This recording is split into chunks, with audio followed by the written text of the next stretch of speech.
आइए कहानी एक्सप्रेस के साथ एक सफर पर, जहां हर स्टेशन पर मिलेगा आपको एक ऐसा अनुभव जो आपके दिल को छू जाएगा।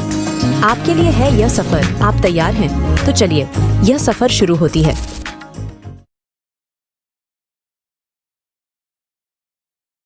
आज यूं ही रेहान ऑफिस से आया और रोज की तरह अपने कमरे में जाने लगा। उसकी माँ ने उसे आवाज लगाई, रेहान बेटा, जरा इधर आना, मुझे तुझसे एक जरूरी बात करनी है। माँ की आवाज लगाते ही रेहान समझ गया कि माँ कौन से जरूरी काम के लिए उसे बुला रही है। साथ ही अंदर खींच भी रहा था, पर खुद पर संयम रखकर वह बोला, आया। माँ। रेहान जब तक माँ के पास पहुंचता तब तक उससे कुछ दूर बैठे रवि ने कहा, क्या माँ, तुम भी हद करती हो?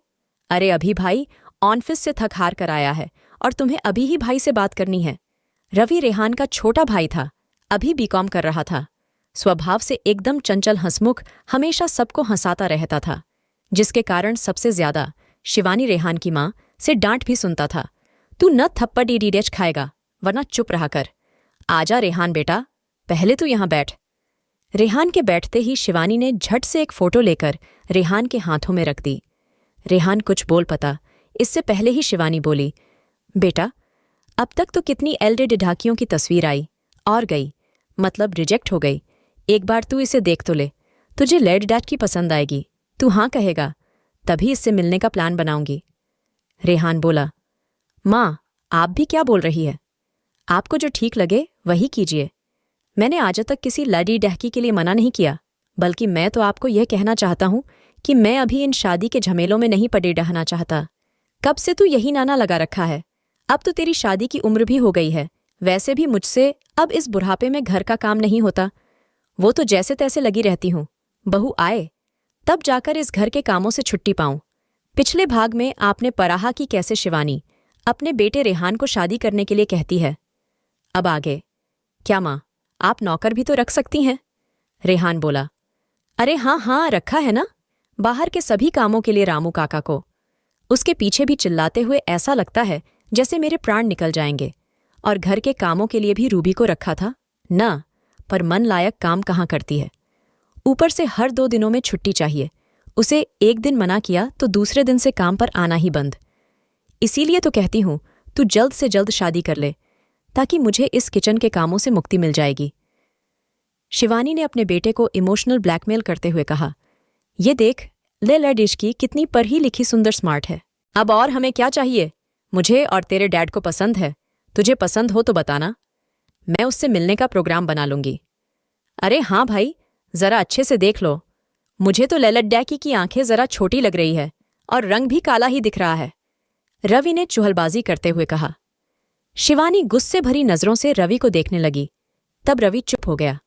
रेहान बोला, क्या माँ, आप छोड़िए, उसकी बातों को, वो छोटा है ना, कुछ भी ऐसे ही बोल देता है।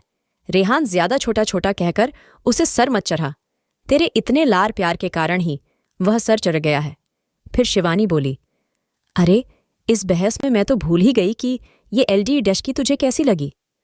रेहान ने बिना फोटो देखे ही कहा, माँ, जो आपको ठीक लगे आप वही कीजिए। फिर वह उठकर अपने कमरे की ओर आने लगा। यह सुनकर शिवानी बोली, तो फिर मैं तेरे तरफ से पक्का समझूं। मैं जल्द ही तेरे पापा को कहकर उसके यहाँ जाने का प्रोग्राम बनाती हूँ। माँ की बातों को सुनता हुआ खामोशी से रेहान अपने कमरे में चला गया। रवि ने देखा, कहीं उस टाइम की बातों को लेकर माँ मेरी खिंचाई न शुरू कर दे। इसीलिए वह भी रेहान को आवाज लगाता हुआ उसके कमरे की तरफ चल दिया।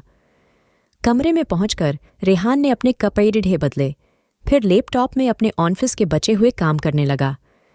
रेहान को काम करते देखकर रवि उससे लैपटॉप छीनने लगा। इस पर रेहान बोला, छोटे, तू ये क्या कर रहा है? मुझे अभी काम करने दे, बहुत अर्जेंट है। भाई प्लीज, आप मेरी एक बात सुन तो लो। रवि बोला, हाँ छोटे, वो तो मैं काम करते हुए भी सुन सकता हूं। नहीं भाई, ध्यान से सुनना है, और काम करते समय आप ध्यान से नहीं सुन सकते हैं। पहले सुन लो, और हाँ, ध्यान से सुनना, नहीं तो मैं आपको ये लैपटॉप नहीं देने वाला। चल ठीक है। सुना, पहले मैं तेरी बात ही सुन लेता हूं। रेहान बोला, भाई आप इतने स्मार्ट, गुड लुकिंग और हैंडसम हो, फिर भी आज तक आपको किसी एलडी डैडकी ने पसंद नहीं किया।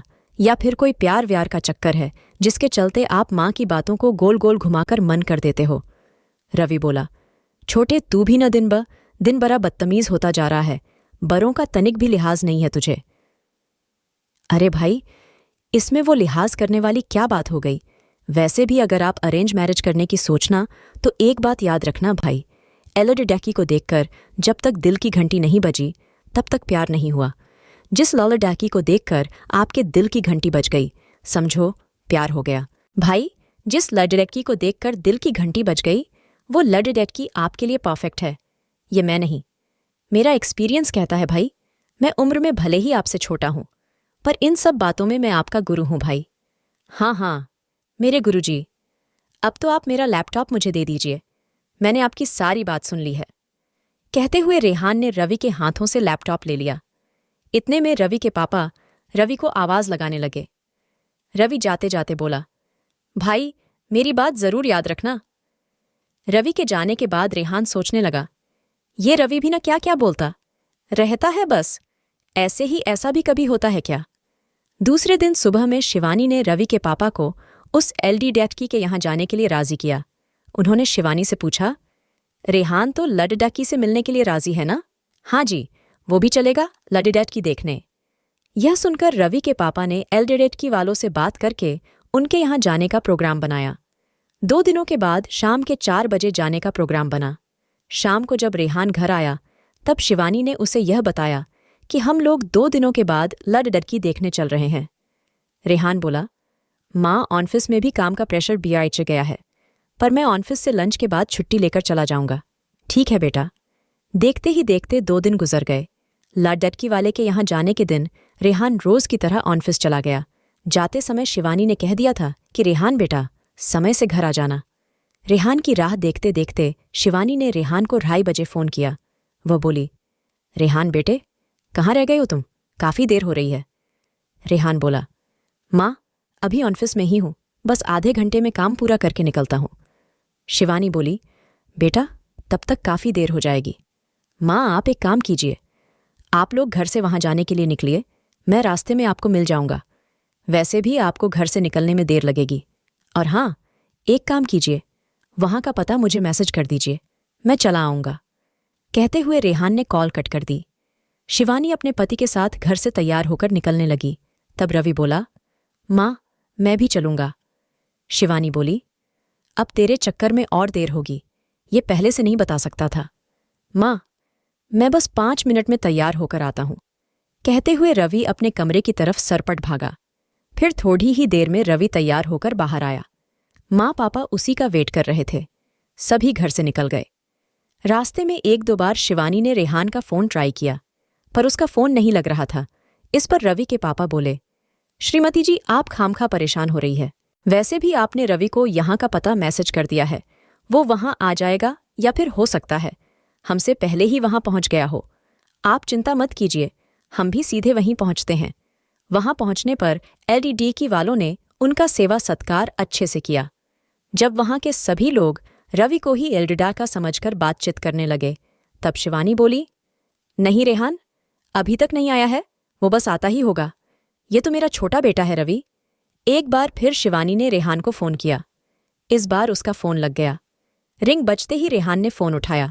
माँ आप लोग कहाँ हो?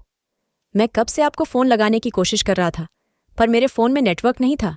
मैं ट्रैफिक जाम की वजह से फंस गया था। अब तुरंत आ रहा हूं। आप लोग कहाँ पर हैं? शिवानी बोली, बेटा हम लोग यहां पहुंच गए हैं, यहां सब तेरा इंतजार ही कर रहे हैं, तू जल्दी से आ। रेहान बोला, ठीक है माँ, मैं आ रहा हूं।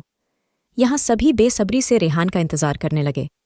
रेहान में हाईवे से निकलकर जिस मोहल्ले में राकेश मिश्रा एलडीडैकी के पिता का घर था, उससे थोड़ी दूर पर एक चौराहा था। उस चौराहे पर आकर रेहान पूरी तरह कंफ्यूज हो गया। वह सोचने लगा कि किधर जाए, इससे पहले मुझे किसी से पूछना चाहिए। रेहान यह सोच ही रहा था कि उसके पास से एक वृद्ध पुरुष गुजर रहे थे। रेहान उन्हें देखकर झट से बोला, अंकल ये राकेश मिश्रा का घर यहां से किस तरफ है? उस वृद्ध पुरुष ने बताया कि बेटा इस चौराहे के लेफ्ट वाले रास्ते से सीधे चले जाना, तुम सीधे उन्हीं के दरवाजे पर पहुंचोगे। बताकर वृद्ध दूसरी तरफ चले गए। रेहान ने ज्यों ही लेफ्ट वाले रास्ते की तरफ गाड़ी घुमाई, एक लड़की उसे रोकते हुए बोली, क्या आप मुझे लिफ्ट दे सकते हैं? हाँ, क्यों नहीं, पर आपको जाना कहाँ है?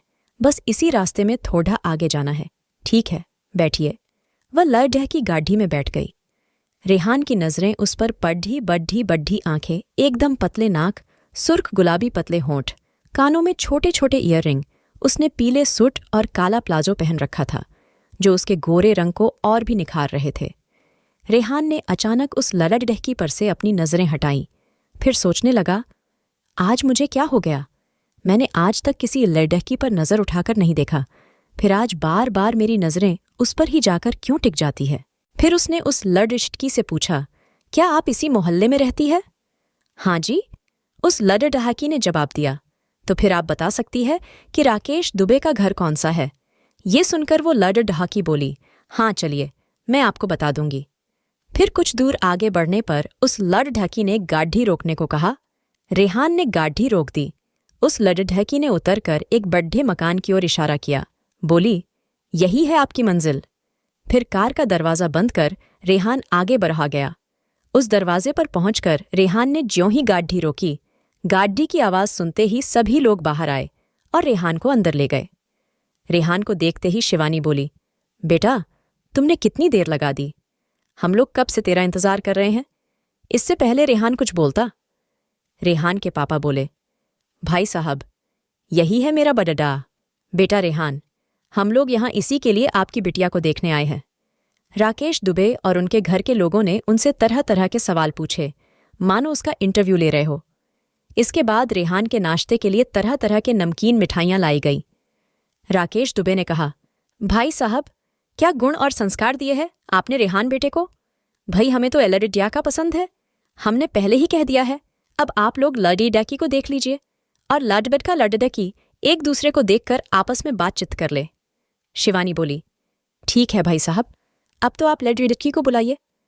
ठीक है, हम अभी बुलवाते हैं, कहकर राकेश दुबे ने अपनी पत्नी से कहा, जरा बिटिया को तो ले आइए, यहां सब वेट कर रहे हैं। जी मैं अभी लाती हूं, कहकर वो लड़की को लेने चली गई। ज्यों ही लड़की को लाने उसकी मां अंदर गई, रेहान का फोन बजने लगा। स्क्रीन पर लिखा था, ऑनफिस। रेहान ने एक बार तो फोन नहीं उठाया, पर दूसरी बार रिंग होने पर रवि बोला, भाई उठा लीजिए, न क्या पता कोई अर्जेंट हो, तभी तो फोन कर रहे हैं। रेहान ने फोन लेकर बाहर की तरफ चला गया। इधर लड़की को लेकर उसकी मां आई। लड़की हाथ में चाय का ट्रे पकड़ डढ़े हुए थी। गुलाबी गाउन में वह खूब झंझ रही थी। चेहरे पर मेकअप भी नाम मात्र का ही था, सिर्फ आंखों में काजल और होठों में लिपस्टिक, फिर भी वह काफी खूबसूरत लग रही थी। उसे देखते ही शिवानी का मन खुश हो गया। उसे पहली नज़र में ही एलडीडी की पसंद आ गई थी। शिवानी ने उसे अपने पास में बिठाया, उससे बातचीत करने लगी। शिवानी कोई भी सवाल करती तो वह उसका बड़े शालीनता से जवाब देती। रवि भी चुपचाप उन दोनों की बातें सुन रहा था। इतने में रेहान वहां आया। उस लड़की को देखकर उसकी आंखें विस्मय से खुली रह गई। वो तो रवि उसका ध्यान भटकाते हुए बोला, भाई आप कहाँ खो गए? अभी से भाभी के सपने देखने लगे, क्या इस पर सभी हंस पड़े ढे? शिवानी बोली, बेटा तुम दोनों दूसरे कमरे में जाकर आपस में बातचीत कर लो। क्यों जी, सही कहा ना मैंने? हाँ, बिल्कुल पूरी जिंदगी तो उन्हें साथ में बितानी है ना। जाओ बेटा। उसके बाद रेहान को जैकी लड़की का भाई छत पर ले गया। रेहान को वहीं छोड़ डाट कर जैकी नीचे आ गया। जैसे ही वह छत पर गई, रेहान उसे देखते ही बोल, पड़ेढ़ा आप?